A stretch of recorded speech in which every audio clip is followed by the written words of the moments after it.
So you want to hunt Wendigos. So you want to hunt Wendigos. Apologies for how long it's been since I've added to this idiot's guide on how to make the dark a bit more safer, but after a bite from a skinwalker that got infected I wasn't exactly prioritizing this.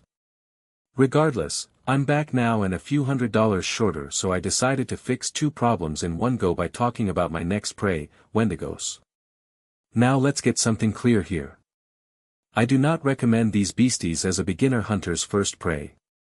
There's no such thing as a easy hunt, but there's sure as hell such a thing as a more dangerous one.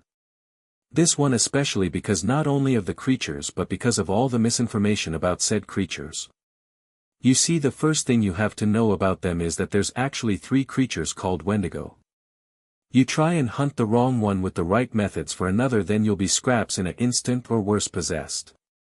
But let's start with the least of the 3. But by no means is it something to not be afraid of. Modern, or rather southern Wendigo. Where it came from I have no idea, but this Wendigo is similar to a rake except it walks upright. It wears a giant deer skull over its head. The body itself will look thin and decomposing and will smell like a rotting corpse.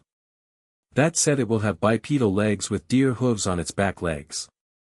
Most tend to believe they came from a messed up experiment from southern native witch doctors, or what you'd call skinwalkers, trying to shift into a Wendigo. Making an abomination of a creature that is more beast than a werewolf and far more sadistic than a shifter. See, while they aren't as smart or clever as some other beasties, they are still smart enough to know how to keep their victims alive when they start eating. Not only that, they like to encounter humans and play with them. One of the few creatures that goes out of their way to encounter people over animals. That said, they will have their own territory and will also hunt in packs. Either they breed or use a ritual to produce more numbers is a fact that no one has found out as of yet, and for good reason.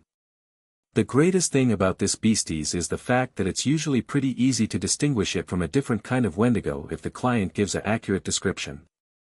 That said, I know a few assholes who've lied about what the creature is just so they wouldn't have to pay as much, so be careful taking their word as law.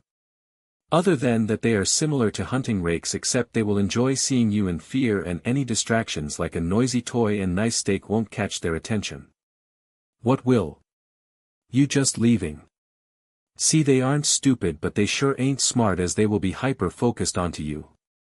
So if you start to leave the woods or the territory they carved out, then they will attempt to catch you. So once you notice one tailing you, just start to leave. From there, either lead it into a bear trap or get in your CA.